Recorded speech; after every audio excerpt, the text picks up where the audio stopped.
জয়গুরু প্রণাম।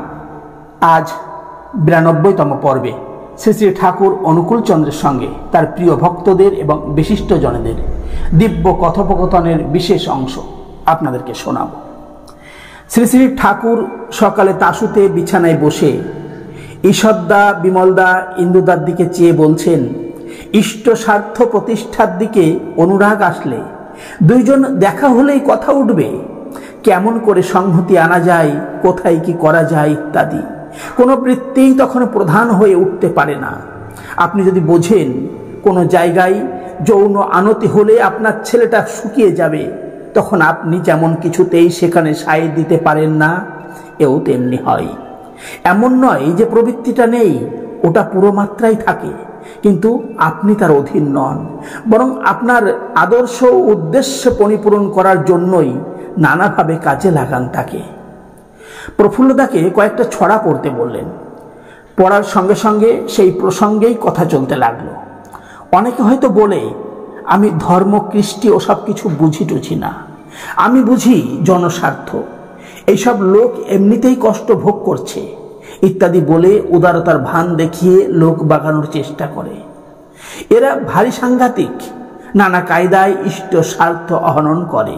আবার একদল হয়তো কেষ্ট ঠাকুরের কথা উঠতেই বলবে, তিনি অজনী সম্ভব, তিনি সব পারেন, আমরা দিনহীন জীব, আমাদের কিছু করবার শক্তি কোথায়, ভগবান আমাদের দিয়ে করিয়ে নেন না, তাই হয় না। অথচ ভক্ত বলে পরিচয় দেয়, এমনি করে মানুষের কোমর ভেঙে দেয়, মানুষের স্বাভাবিক উৎকর্ষের পথ এইভাবে যারা ঘায়েল করে, তাদের চেয়ে গুন্ডা বদমাইশ ঢের ভালো। এরা সমাজের যে সর্বনাশ করে তার তুলনা নেই। চৈতন্য চরিতামৃতে তাই আছে, আমাকে ঈশ্বর ভাবে আপনারেহীন, তার প্রেমে কভু না হই অধীন। বিমলদা জিজ্ঞাসা করলেন, তবে দাস্য ভাবটা কি? শ্রী শ্রী ঠাকুর বললেন, দাস্য কথাটা এসেছে দাস ধাতু থেকে, আর দাস ধাতুর মানে দান। একজনকে তোমার সব কিছু দিলে অথচ তার রং তোমার মধ্যে কি একটুও ফুটবে না? তোমার ছাত্র তোমাকে খুব ভালোবাসে, গাড়ু গামছা এগিয়ে দেয়, অথচ পড়াশুনো করে না, এ কি হয়? তলিয়ে দেখলেই বুঝতে পারবে তার মূল অর্থাৎ টান অন্য স্থানে। তা না করে ওখানেই যদি মার শুরু করে দাও, কোনো কাজ হবে না। ছেলে পেলে যে বিড়ি তামাক খাওয়া শেখে, তাও বিশেষ এক অবস্থায় পড়ে, যৌন আলোচনার আড্ডায় পড়ে, ওই ঘরে প্রায়শই এসব হয়। সিনেমা দেখার নেশাও অনেক সময় ওই থেকেই আসে। ইন্দুদা বললেন, অত ছোট বয়সে কি বোঝে? শ্রী শ্রী ঠাকুর বললেন, বোঝে না মানে? ওর উপর দাঁড়িয়েই জোর জন্ম। 2 বছরের শিশু হয়তো শুয়ে আছে, বাবা মা চুমু খাচ্ছে, ছেলে মিটমিট করে চেয়ে দেখছে, ওর কাম হয়ে গেল ওখানে। তাই ছেলে পুলে বড় হতে না হতেই নিজেদের সাবধান করে আলাদা রাখা লাগে। ওদের সুরতকে ঠিক পথে পরিচালিত করা লাগে। টর্চ লাইটে যদি 5 রকম কাচ থাকে, তবে ভেতরের একই লাইট আলো ওই কাচের ভিতর দিয়ে চালিত করবে, সেই রং দেখাবে। সুরত ওই রকম, যে রঙে রাঙানো যায় সেই রঙই রঙিন হয়ে ওঠে। দরদ ভরা বুকের টান হলো আদত জিনিস, যার উপর তা থাকবে মানুষ তেমনি হবে। দামাল ছেলে শিবাজি রামদাসকে পেয়ে হয়ে ওঠে সম্রাট। বিমলদা জিজ্ঞাসা করলেন, লিবিডো অর্থাৎ সুরতটা কি? শ্রী শ্রী ঠাকুর বললেন, সংযোজনী শক্তির দরুন স্পার্ম ও ওভাম, শুক্র ও ডিম্ব ফার্টিলাইজড বা মিলিত হয়ে জাইগোট ফর্ম করে, অর্থাৎ জীবন কোষ গঠন করে। কোষ বিভাজন হতে হতে মানুষ হয়ে ওঠে। তার অন্তর্নিহিত চৌম্বক তরঙ্গই হলো ওই লিবিডো। একে বলা যায় মিলনের ঝোঁক।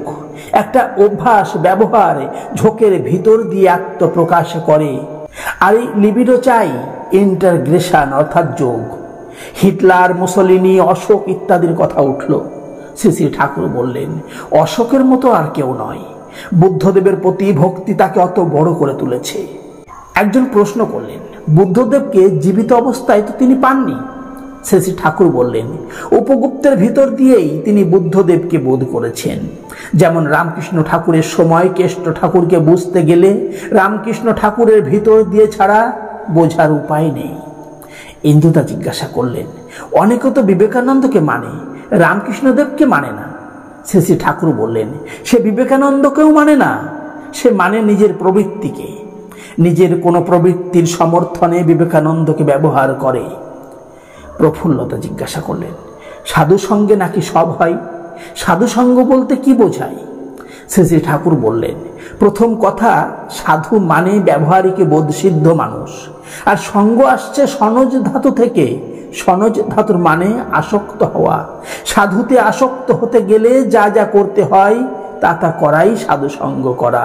তুমি আমার কাছে বসে কথা শুনতে ভালোবাসো, অথচ 50টা টাকা চাইলে বা 5000 মানুষ আনতে বললে সে কাজ ভালো লাগে না, তা কিন্তু সাধু সঙ্গ নয়, বরং তখন ওই কাজ করাই তার সঙ্গ করা।